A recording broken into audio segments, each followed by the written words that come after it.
Narayan Maharaj, puisqu'il y a une connexion.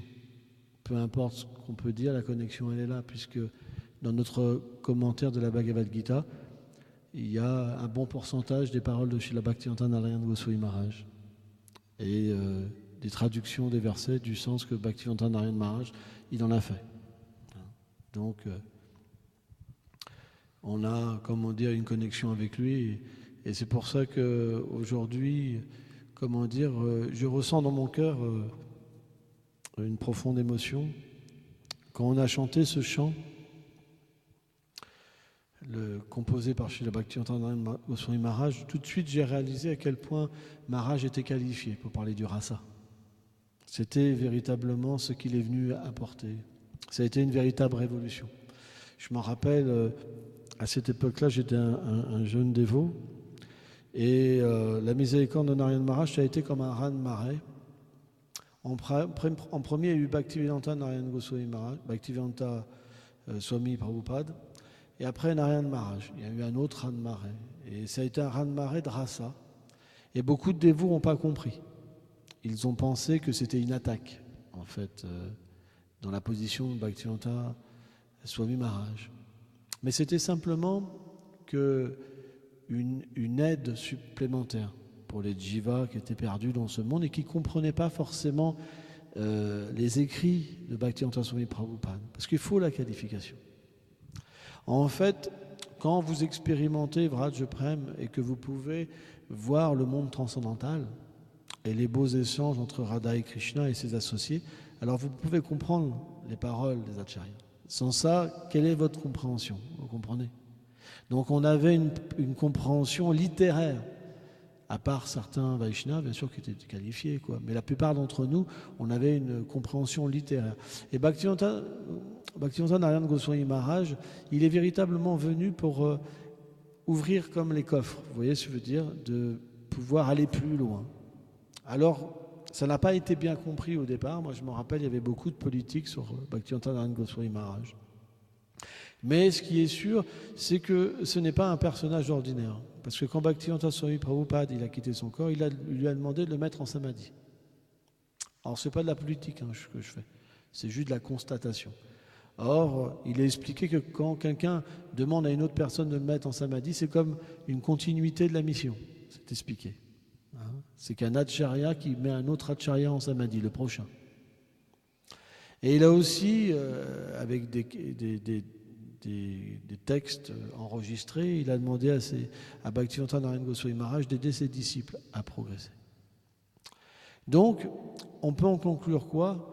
Que Bhaktivedanta Narayana Goswami Maharaj, ce n'est pas une âme ordinaire conditionnée qui vient, c'est quelqu'un de Goloka Vrindavan qui vient pour aider le mouvement de Sankirtan. Et c'est pourquoi il a véritablement révolutionné la planète, parce qu'il nous a amené à une conception du rasa, à nous qui n'étions pas qualifiés.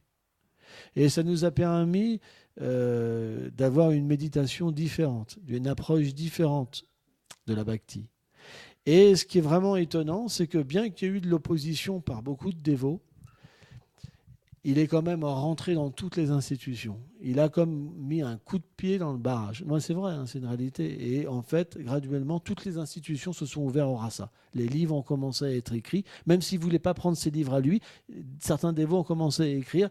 Et parce qu'il y avait une telle concurrence, finalement, il fallait comme rééquilibrer. Et ça a fait que notre mouvement de Sankirtan, il a beaucoup évolué depuis que Narayana Goswami Maharaj est là. Il a fait une contribution mais énorme.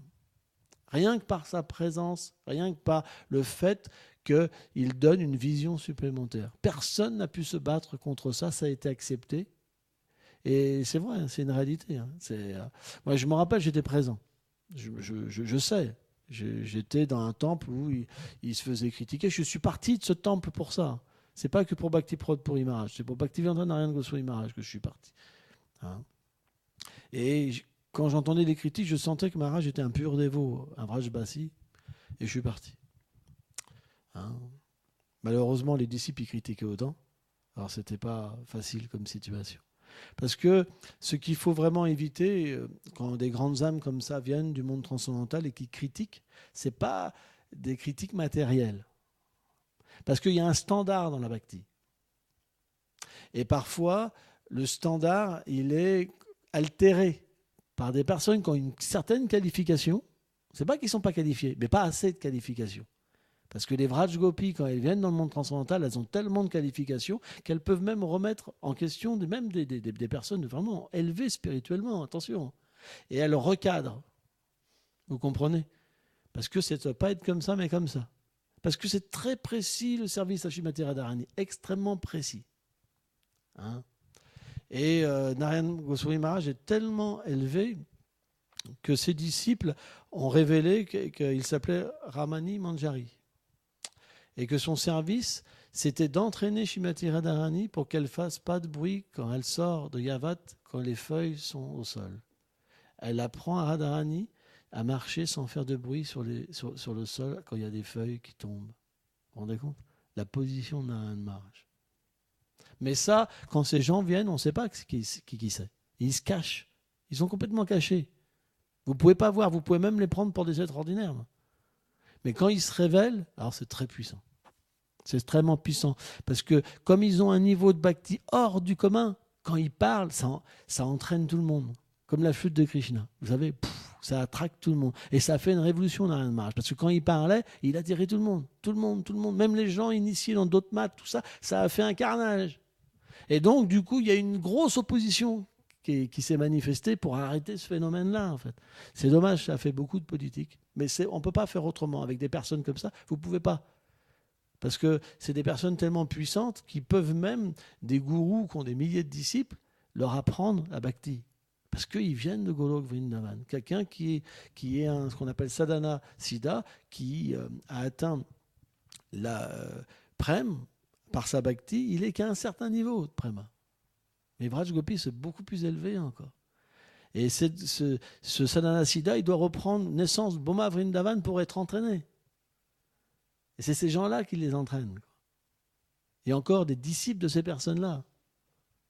Donc voilà, donc parfois, il y a des conflits qui se manifestent et qui sont très difficiles à comprendre. Parce que ces personnes-là, quand ils parlent, il y a quelque chose de spécial dans leurs propos sur Krishna qui font que vous avez l'impression que même beaucoup de disciples ont senti que ils ont eu des doutes même sur leur gourou à cette époque-là. Ça ne veut pas dire que leur gourou n'était pas qualifié, mais c'est des gens extrêmement qualifiés qui viennent et automatiquement, un jeune dévot, il ne sait pas faire la part des choses. Et beaucoup de dévots, après, ont rencontré des problèmes parce qu'ils ont laissé leur gourou qui était qualifié. Et même s'ils avaient pris en refuge en Narayan Maharaj, ils ont rencontré des problèmes après. Donc il faut bien comprendre le principe de la dévotion et de ces échanges entre dévots et de parfois ces querelles transcendantales pour ne pas faire d'erreur. C'est très important. C'est très scientifique en fait. Si on peut, parce que moi j'ai été bercé là-dedans, donc j'ai dû comprendre le système. Krishna nous donne l'intelligence pour sortir les gens de ce problème-là. Mais voilà, et ça reviendra toujours, parce que quand quelqu'un vient de Golok Vrindavan, c'est très puissant. Ça reviendra. Parce que, en fait, Krishna, Radharani envoie toujours ses sakis pour maintenir le standard. Parce que son standard, il est élevé. Et il y a une façon de comprendre notre philosophie. On peut la comprendre de différentes façons, mais en tant que Gaudiya, il y a une façon spéciale de la comprendre. Et elle peut se comprendre que par le rasa. Hein? Parce que si on la comprend que par le tattva, les vérités philosophiques, c'est une certaine compréhension. Vous comprenez? Dieu est grand, Dieu est puissant, il a plein de manifestations, il est dans le cœur de chaque personne, il donne le fruit de nos actes. Parfois on souffre, parfois on est heureux. Vous comprenez? Mais le rasa, quand de tels dévots parlent, ça nous permet d'accéder à quelque chose de supérieur. Et c'est ça qui nous rend joyeux. Alors bien sûr, il faut les bases. On ne peut pas sauter au-delà des bases. Narayan Maharaj, il a sorti la Bhagavad Gita aussi. Vous comprenez? Donc il a expliqué que c'était la base de la bhakti. Donc il faut ces bases-là. Mais il faut aussi entendre le Vaishnava élevé, qualifié sur le rasa. Parce que sans ça, on va revenir à une vie d'anartha, une vie de choses indésirables dans notre cœur. Si on n'est pas alimenté dans le rasa, on revient à une vie d'anartha. C'est pour ça qu'on doit absolument s'associer avec des Vaishnavas qui ont le rasa dans leur cœur. Sans ça, on revient à une vie d'anartha. Une vie d'anartha, c'est quoi? C'est simplement les faiblesses de cœur, Ah, je ne peux pas faire ça, je ne peux pas faire ça. Alors on ne fait rien pour Krishna. Là, on est bloqué comme ça parce qu'on ne peut rien faire. Ah, je vais faire du mal à ceci. On ne peut rien faire. L'ignorance de notre identité éternelle, les offenses dans la bhakti, bon bref, voilà, on est empêtré dedans. Et cet empêtrement, c'est juste comme des nuages, et on a beau chanter et pratiquer, on ne voit rien. Et c'est difficile comme situation. C'est pourquoi Srila Haridas Thakur, il explique qu'on doit éviter les 10 offenses, mais recevoir d'un gourou qualifié le rasa. En fait. Sans ça, il n'y a pas de progrès. Mais le rasa, comment on le reçoit? C'est par notre attitude, en fait. Si notre attitude est bonne, on reçoit. Sans ça, on ne reçoit pas. Donc s'il n'y a pas d'abandon, le principe du gourou, c'est que le gourou ne donne pas. Parce qu'il ne peut pas donner parce qu'il n'y a pas d'abandon. Parce que dans son cœur, ça ne sort pas. C'est comme une vache. S'il y a un veau, le lait, il sort. Et bien si le disciple il est abandonné, le nectar du gourou, du cœur, il sort, il se transmet dans le cœur du disciple. C'est comme ça que ça se passe. Mais s'il n'y a pas d'abandon, vous ne pouvez pas recevoir la miséricorde d'un gourou si vous n'êtes pas constamment abandonné. Si vous êtes abandonné des fois et des fois pas des fois vous le critiquez, c'est pas possible. Oui. Parfois vous êtes intéressé par ça, par ça. Il faut quand même un abandon constant, quoi, vous comprenez?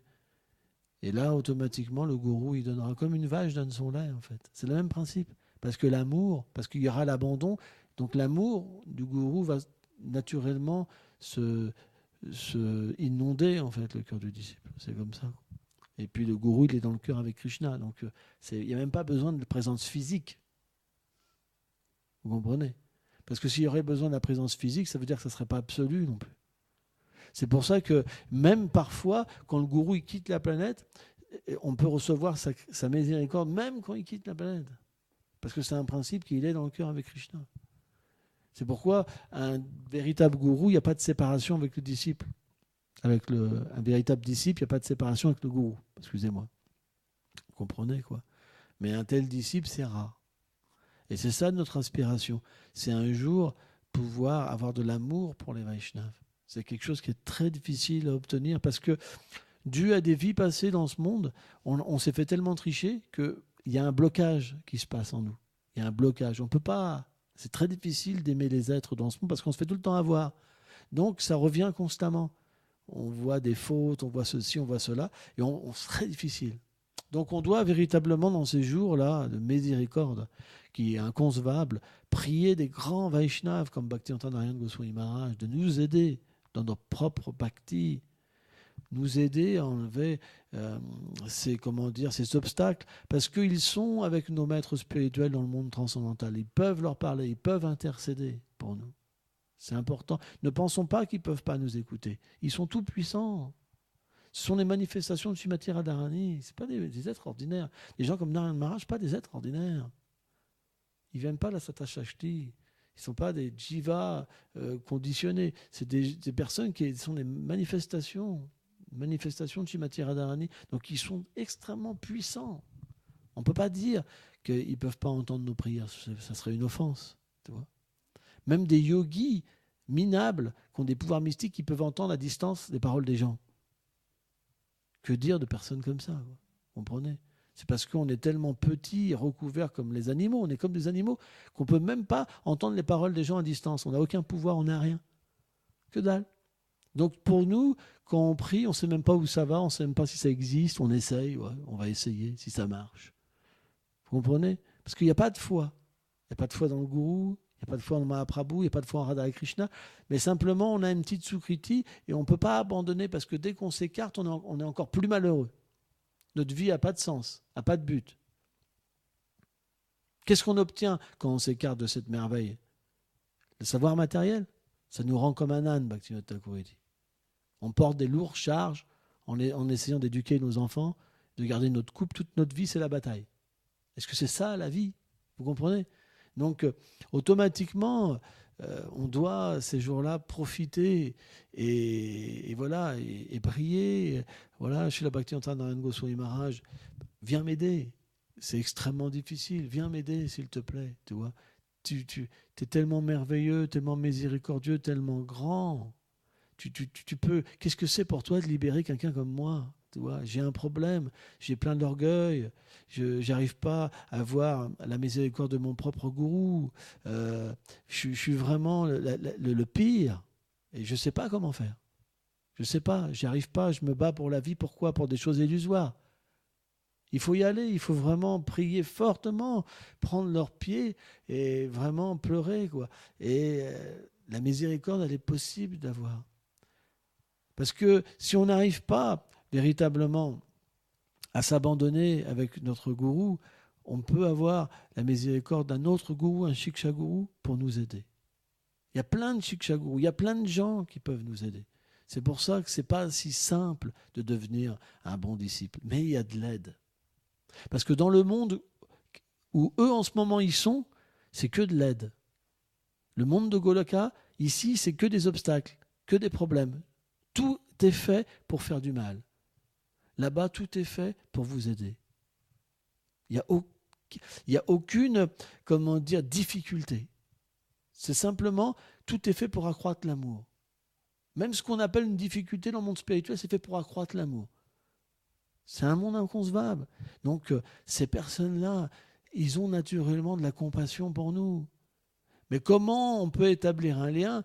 C'est en comprenant qu'on a raté quelque chose, en comprenant qu'on a fait des erreurs. Mais c'est normal de faire des erreurs à notre niveau.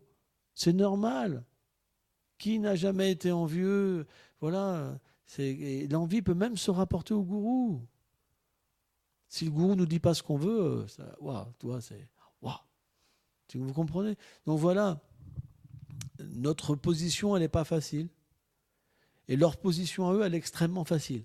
Nous, on est extrêmement tordus et serrés. Vous savez, on a une vision très étroite des choses. Et eux, ils ont une vision très large, tellement large. Tu vois. Donc voilà, il faut qu'ils viennent nous aider. Il n'y a pas le choix. Qu'est-ce qu'on va devenir, quoi. C'est pour ça, moi, je prie Narayan Goswami Maharaj qu'il vienne m'aider, quoi. J'ai besoin de lui. Hein, j'ai vraiment besoin de lui. Jai, Srila Bhaktivedanta Narayan Goswami Maharaj qui jai.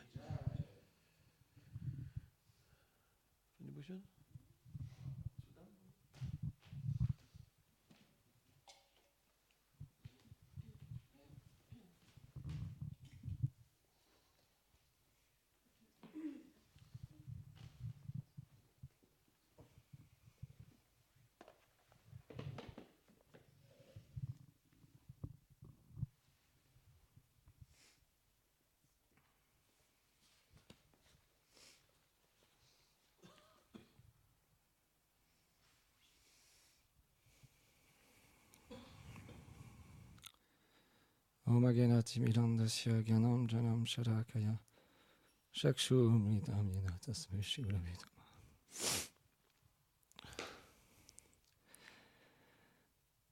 Comme a dit Gurudev, d'abord je voulais m'excuser, on fait tous des erreurs et aujourd'hui je demande pardon à mon Gurudev et spécialement Srila Bhakti Pramod Puri Goswami Maharaj de ne pas l'avoir installé, mis une guirlande aujourd'hui. L'étiquette Vaishnav n'a pas été respectée de ma part et je demande sincèrement pardon, au fond de mon cœur. Mon Gurudev a vraiment glorifié d'une manière tellement merveilleuse mon Gurudev et c'est le principe chez Bhaktivedanta Narayan Goswami Maharaj. J'ai écouté une conférence hier, il expliquait la non-différence du Shiksha Guru, du Diksha Guru, l'importance du Shiksha Guru qui donne la foi au Diksha Guru, qui aide le disciple à progresser. C'est une position tellement spéciale, tellement emplie d'attitude de service que d'aider un disciple à développer la foi dans son gourou. Et on voit, chez Bhaktivedanta Van Goswami Maharaj, il expliquait dans sa conférence que Gurudev, quand il voyageait à travers le monde, comme Yati Maharaj a expliqué, Bhaktivedanta Swami Prabhupada lui avait demandé de faire ce service, que d'aider ses disciples. Quand il voyageait à travers le monde, sur les 5 jours, les 3 premiers jours, il glorifiait Bhaktivedanta Swami Prabhupada. Il a été témoin de ça chez Bhaktivedanta Van Goswami Maharaj. Il expliquait, il était personnellement présent. Il lisait les livres avec les commentaires et il expliquait et il parlait en glorifiant chez Bhaktivedanta Swami Prabhupada. Parce que dû à tellement de circonstances, de choses qui font que parfois on peut perdre, dû aux offenses, aux incompréhensions, tellement de choses qui font qu'on perd la foi dans le gourou. Alors des personnes tellement exaltées, tellement puissantes, Gurudev a tellement bien glorifié, chez Bhaktivedanta Narayana Goswami Maharaj, viennent et aident les dévots à avoir la foi ferme dans le gourou. Il expliquait, c'est la colonne vertébrale de notre dévotion, c'est Guru Nishta, la foi dans le maître spirituel. Sans cette foi, il n'y a aucun progrès. Il explique tout vient du maître spirituel, toute la miséricorde, toute la dévotion, l'amour qu'on reçoit de lui, c'est en premier, c'est le gourou. On ne peut pas atteindre Krishna, Radharani directement. Ça vient du maître spirituel. Et Shiksha, Diksha. Et un gourou, il est tellement miséricordieux. Il y a, comme disait Gurudev, il y a l'aide, elle est présente, il nous engage dans le service de dévotion et il montre un exemple tellement merveilleux. Donc aujourd'hui, comme c'est aussi l'apparition de son très cher frère en Dieu, Srila Bhaktivedanta Vamana Goswami Maharaj, qui a une relation très intime et qu'il explique lui-même. Donc je voulais simplement commencer par glorifier Srila Bhaktivedanta Vamana Goswami Maharaj.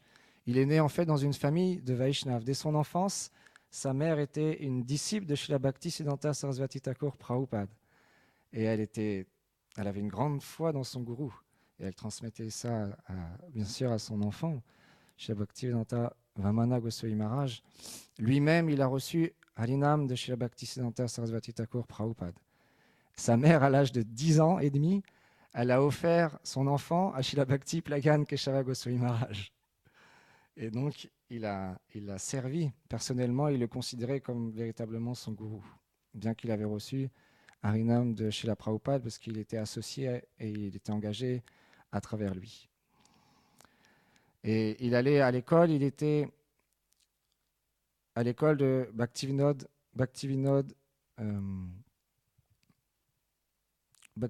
Institute, une école des enseignements de Bhaktivinoda Thakur. Et il était le premier de sa classe parce qu'il retenait, la première fois qu'il lisait une chose, il la retenait tout de suite. Il était tellement érudit, Shrutidar. Et ensuite, chez Bhaktivedanta Narayana Goswami Maharaj, il explique que dans son enfance, il était engagé après l'école, quand il revenait des études, tout de suite, il était engagé dans le service des Vaishnavas. Il installait les feuilles qui servent d'assiette avec le citron, le sel, l'eau. Il nettoyait ensuite l'endroit où avait honoré le prashad, les Vaishnavas. Il lavait les toilettes et il faisait tellement d'autres services. Dès son enfance, il était engagé dans ce service. Et il avait, même dans cette période-là, eu une difficulté. À un moment donné, il explique que quand Srila Bhaktisiddhanta Sarasvati Thakur Prabhupada a quitté ce monde, des personnes mal intentionnées ont accusé des Vaishnavas d'avoir commis un meurtre et ils ont été allés en prison, comme Srila Bhakti Plagan Keshava Goswami Maharaj, Krishnadas Babaji Maharaj et Narahari Prabhu. Et à ce moment-là, Bhaktivedanta Vamana Goswami Maharaj était le seul à pouvoir cuisiner et aller servir tous ces Vaishnavas. Ils étaient 45 dans une prison.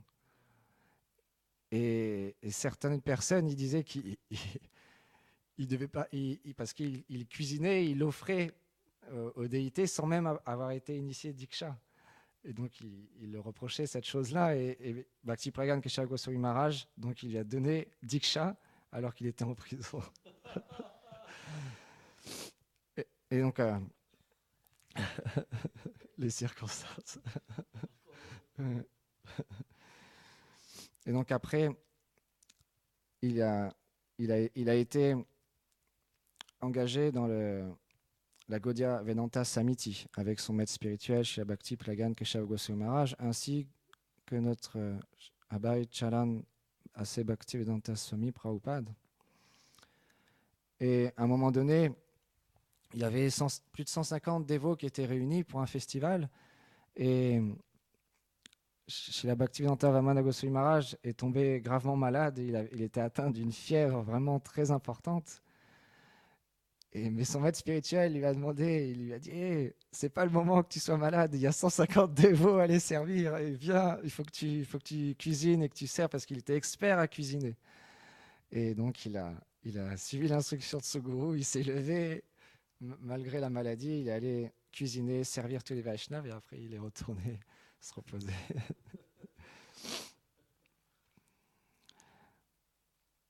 Et même un jour aussi, il était engagé en fait dans l'impression de livres, et il s'est coupé au bout d'un doigt grièvement, au point qu'il saignait, et son maître spirituel même a commencé à pleurer, et il l'a emmené tout de suite à l'hôpital de Calcutta. Il aimait tellement son disciple chez la Bhaktivedanta Vamana Goswami Maharaj. Parce qu'il avait, Bhaktivedanta Narayana Goswami Maharaj, il explique qu'il avait une nature très, très humble. Il ne se mettait jamais en avant, il glorifiait toujours les Vaishnavas, il avait une étiquette tellement parfaite.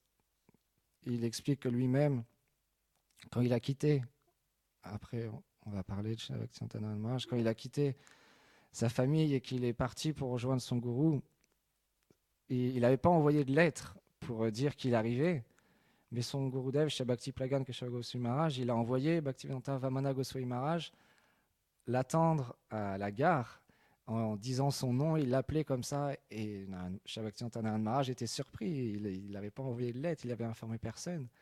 Et en fait, depuis ce moment-là, il explique que c'est Shri Bhaktivedanta Vamana Goswami Maharaj qui a pris soin de lui, qui lui a donné tout le nécessaire, et a rangé la chambre, etc. etc. Et donc, ils ont eu une relation tout de suite très fusionnelle.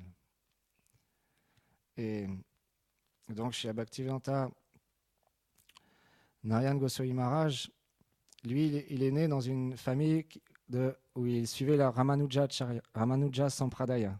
Donc, dès son enfance, il ne chantait pas Hare Krishna, Krishna Krishna, Hare Hare, Hare Ram, Ram Ram, Hare Hare. Il chantait Hare Ram, Ram Ram, Hare Hare, Hare Ram, Ram Hare Hare. Et dès qu'il a commencé à chanter, tout de suite, il chantait 64 tours de ce mantra, ce qui glorifiait Ramachandra.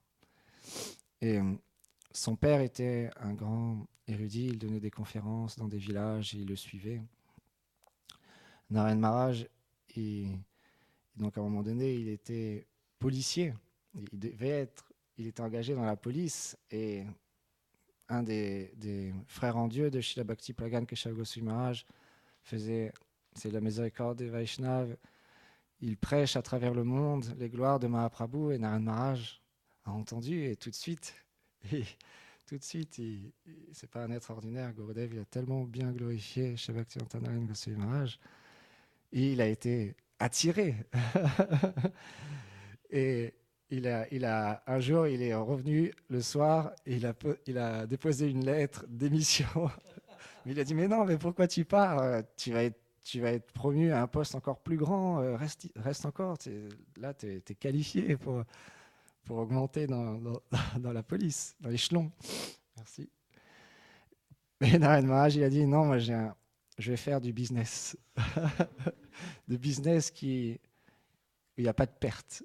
Et donc en fait, il a expliqué le principe de la dévotion.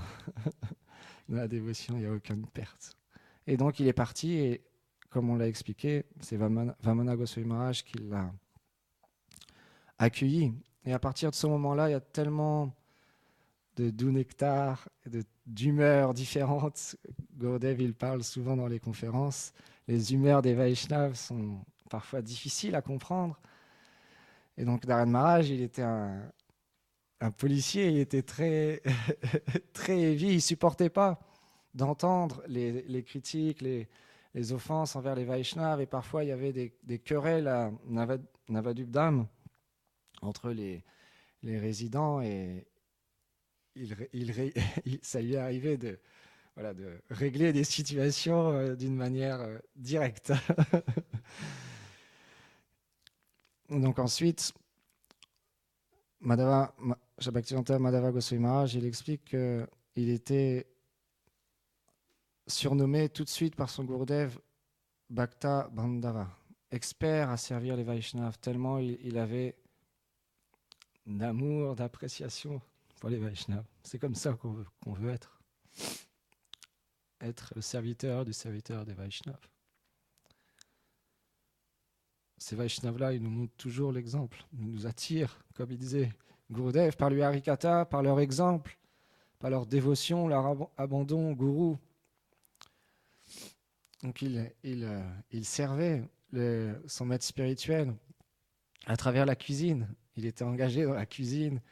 Et un jour, comme ça, il y avait les frères en Dieu de Shri Bhakti Pragan Keshav Goswami Maharaj qui étaient présents. Et ils honoraient le prashad qui avait été offert, qui avait été cuisiné par Narayan Maharaj. Et c'était tellement délicieux. Mais juste à ce moment-là, il y a un peu le comptable, celui qui est en charge du management du temple, qui s'est aperçu qu'il n'y avait plus d'huile dans la cuisine. Et il a commencé à venir rouspéter Narayan Maharaj. Parce qu'il a vu que c'était lui qui avait cuisiné. Et même son Gurudev le reprimandait un petit peu. Mais les frères en Dieu, ils rigolaient. Ils disaient, bah oui, pour avoir de la bonne cuisine pour Krishna, il faut mettre beaucoup de ghee, il ne faut pas cuisiner à l'eau. Ils rigolaient. Et Madhava Maharaj, il a expérimenté lui-même un jour. Ils étaient à la mat. Et comme le veut la tradition, à un certain moment, ils doivent partir. Les brahmacharis vont dans la rue pour faire dakshin, mendier, pour ramener des offrandes pour les déités du Boga. Et Narayan Maharaj, ce jour-là, il était d'une humeur taquine, joyeuse. Et il y a un des cuisiniers qui était présent, qui était un frère en Dieu à lui, il lui a dit hey, « Pourquoi tu es encore là? Tu devrais aussi aller avec les autres. » Ils étaient tous partis. « Tu devrais aussi aller avec les autres. Reste pas ici, je vais m'en occuper. » Mais il disait « Non, Gurudev, si je pars, je dois cuisiner pour les déités, pour les dévots, pour vous-même. Qui va le faire ?» Et Narayan Maharaj dit « Non, vas-y, pars. » Et il lui a redit la même chose, mais si je pars, qui va cuisiner? Et Narayan Maharaj insistait, il était confus, alors il est parti. Et Narayan Maharaj a dit non, reviens. Et il était un peu, il n'avait plus envie d'entendre, il est parti. Et Narayan Maharaj, il a dit il restait une personne et lui, il a dit maintenant on n'est plus que tous les deux. Mes enfants, ils sont partis mendier, ils vont revenir, ils vont avoir faim. Comment on va faire? Et Narayan Maharaj est devenu le chef cuisinier et l'autre Vaishnav qui est resté. Il coupait les légumes pour l'aider à la cuisine et il est revenu, tous les Vaishnavas sont revenus et ils ont honoré le kitri qu'avait fait Narayan Maharaj et Madhava Maharaj. Il dit c'était un délice tellement exquis. Pendant plusieurs jours, ils ont honoré ce kitri. Et Madhava Maharaj, ensuite, il explique que après le départ de Srila Bhakti Pragan Keshava Goswami Maharaj, ces trois Vaishnavas qui étaient en charge et qui était prédominant dans la mat, Bhaktivedanta Vamana Goswami Maharaj, Bhaktivedanta Trivikram Goswami Maharaj, Bhaktivedanta Narayan Goswami Maharaj. Et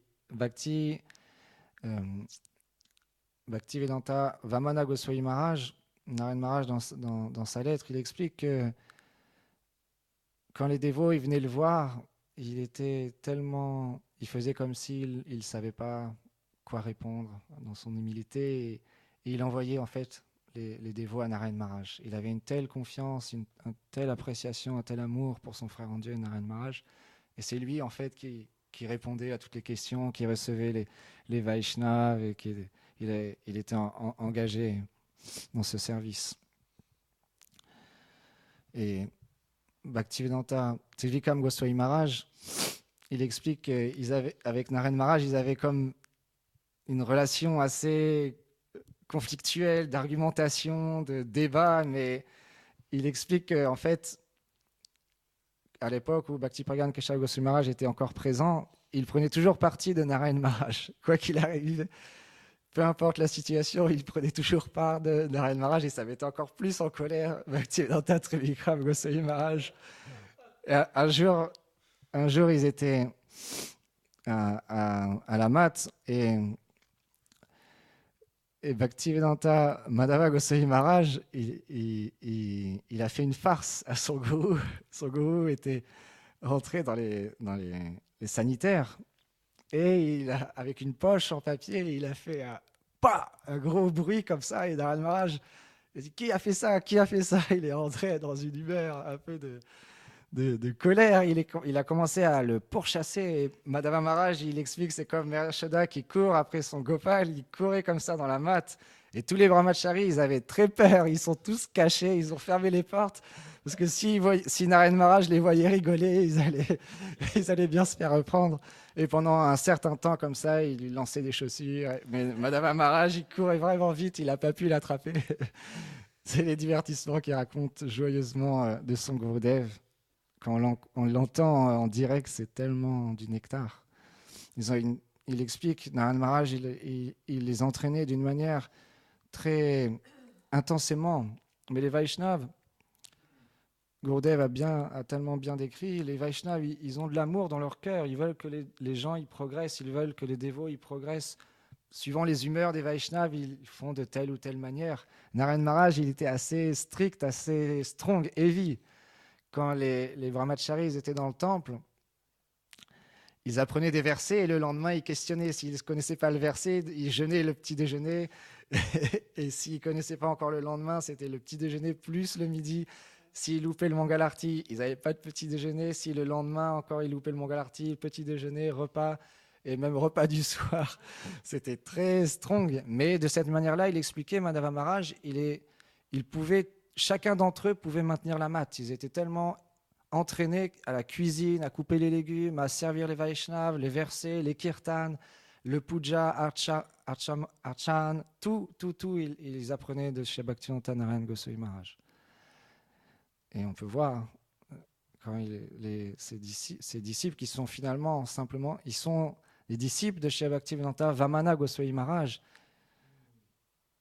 qui ont été entraînés par Narayana Goswami Maharaj. Parce que je lisais une classe de chez Bhaktivedanta Narayana Goswami Maharaj, mon Gurudev, il expliquait, il n'y a pas d'envie chez les Vaishnavas. Les Vaishnavas, quand ils sont qualifiés, ils ne sont pas envieux qu'un autre aide son disciple à progresser. Nous, Gurudev, il expliquait, nous, on est facilement envieux, on est facilement à se chamailler. C'est tellement difficile, nos anarthas, ils sont tellement puissants. On aspire à les enlever, à progresser dans notre vie dévotionnelle par leur miséricorde, par la miséricorde des Vaishnavas qui nous montrent l'exemple, par leur attitude. J'ai regardé une vidéo ce matin des Kirtanias qui chantent un chant.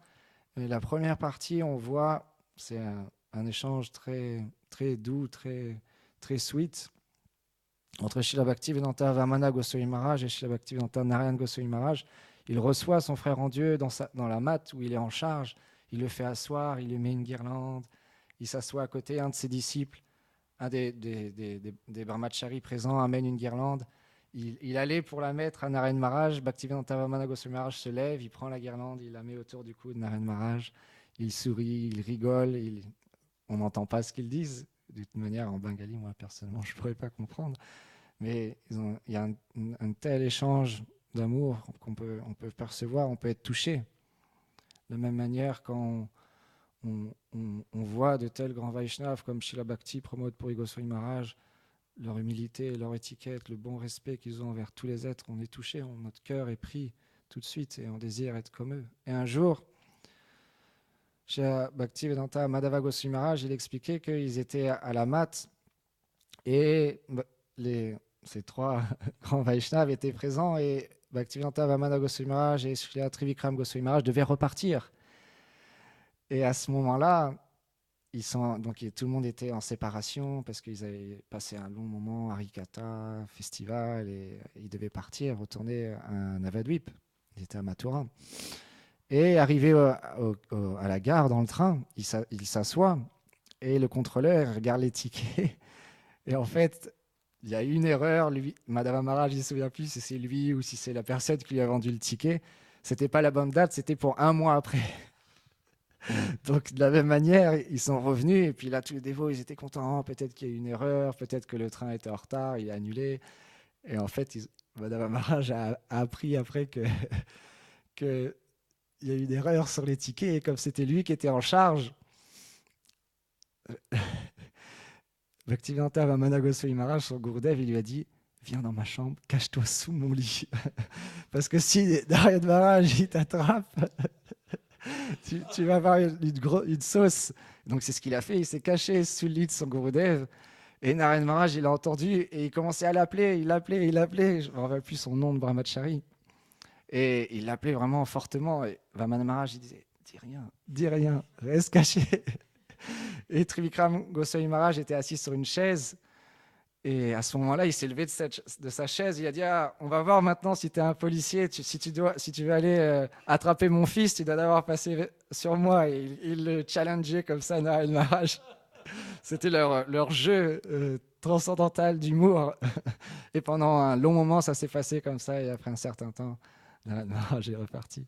Donc il y a tellement de nectar à apprendre, à entendre. Et aujourd'hui, je prie mon Gurudev qui m'aide à avancer. Shri Bhaktivedanta Narayana Goswami Maharaj qui jai.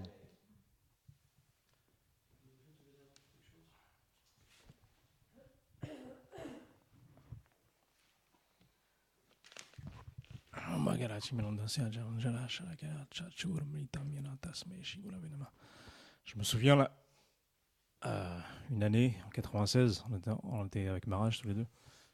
Narayana Maharaj est venu à la Nouvelle Mayapur. Et c'était vraiment assez, pour ceux qui ont la chance d'être là, c'était vraiment incroyable de voir ce qui s'est passé à ce moment-là.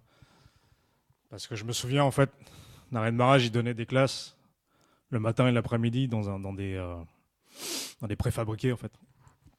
Et il résidait chez un dévot qui était à une certaine distance des préfabriqués. Donc, pour se rendre entre là où il résidait et le lieu où il donnait les classes, il y allait en voiture.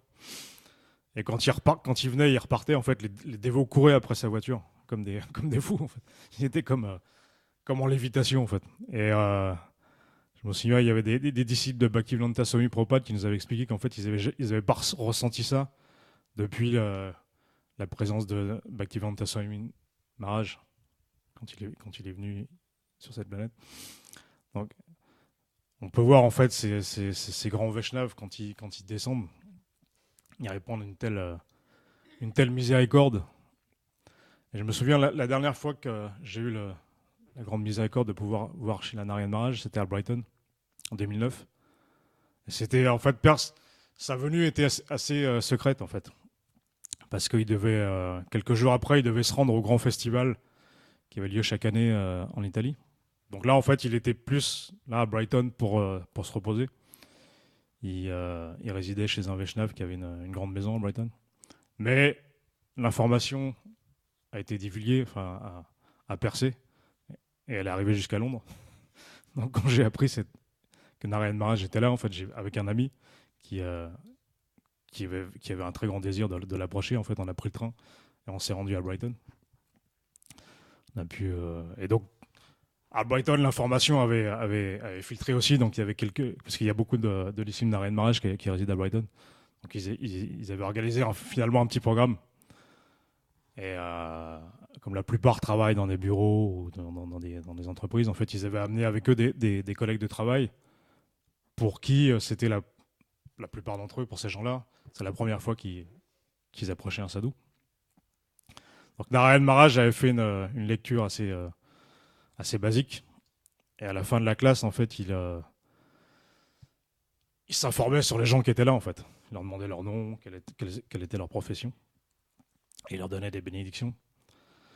Et comme l'a expliqué Sudam Prabhu, en fait, Narayana Maharaj, il était extrêmement miséricordieux, mais extrêmement tranchant en même temps. Je me souviens d'une anecdote, en fait, il y avait une de ses disciples. Et manifestement, elle était spompolée juste avant de voir son métier voiture. Elle sortait de chez le coiffeur, elle avait une belle coiffure. Et à un moment, Narayana Maharaj s'est tourné vers elle et lui a dit « Hé Didi, qu'est-ce qui t'arrive? Qu'est-ce qui t'est arrivé? Avant, t'étais belle, élégante. » Elle lui dit « Regarde-toi maintenant, on dirait que tu ressembles à une vieille vache. »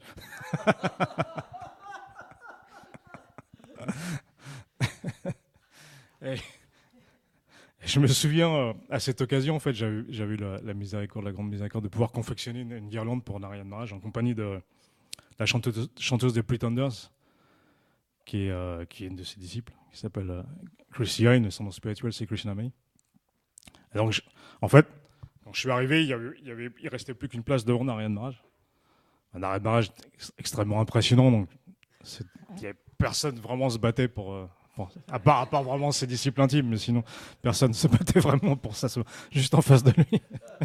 Et donc j'ai pu lui remettre la guirlande autour du cou et m'asseoir juste en face de lui. Et à un moment donné, donc comme il interrogeait chaque personne à tour de rôle, à un moment donné, il a commencé à me regarder fixement avec ses yeux bleus en perçant, quoi. Et là, je me suis dit, parce qu'à cette époque-là, en fait, je travaillais chez un tatoueur, je faisais du piercing. Donc je m'entraînais sur moi-même, en fait. Donc j'avais quelques décorations faciales. Et là, je me suis dit, j'attendais de voir ce qu'il allait me dire, mais en fait, il m'a rien dit. Il m'a juste regardé pendant quelques instants. Et j'ai senti, en fait, vraiment qu'il me bénissait, quoi. J'ai vraiment senti la miséricorde. Et une autre anecdote, juste pour finir, qu'un dévot, son premier disciple français m'a raconté. Alors, je ne vais pas citer de nom pour ne pas créer de polémique. Il m'expliquait un jour une anecdote qui lui est arrivée. Ce dévot-là, en fait, à un moment donné de sa vie spirituelle, il avait quelques problèmes avec les principes, donc il fumait un peu de ganja. Et il y avait 2 sannyasis, en fait. C'était pendant un programme. 2 sannyasis, en fait, qui étaient au courant du fait et qui ont été rapportés à Narayan Maharaj. Et donc Narayan Maharaj, en fait, a dit aux sannyasis, faites-le venir ici. Et apparemment, bon, les sannyasis se réjouissaient un peu de... Ils se sont dit, il va se prendre une sauce. Et quand le dévot est arrivé, en fait, Narayan Maharaj, en fait, l'a étreint. Il lui a dit, je t'aime tellement, tu me mets tellement cher, t'es comme mon fils, en fait. Et il s'est tourné vers les sannyasis, il dit, c'est pas comme eux, là. C'est des rascals, c'est des hypocrites. Donc on peut voir, en fait, ces grands Vaishnavas, ils sont à la fois très tranchants, mais en même temps extrêmement miséricordieux, en fait. Ils sont et leur miséricorde se manifeste parfois sous des formes inattendues. Donc on peut tous profiter des jours exceptionnels comme ce jour, pour, comme l'expliquait Maharaj et Sudam Prabhu, pour implorer leur miséricorde, prier du plus profond du cœur, qui nous viennent en aide et qui nous permettent de progresser, en fait, dans cette merveilleuse voie qu'est la voie de la bhakti. Shila Van Maharaj ki jai, Shila Narayan Maharaj ki jai.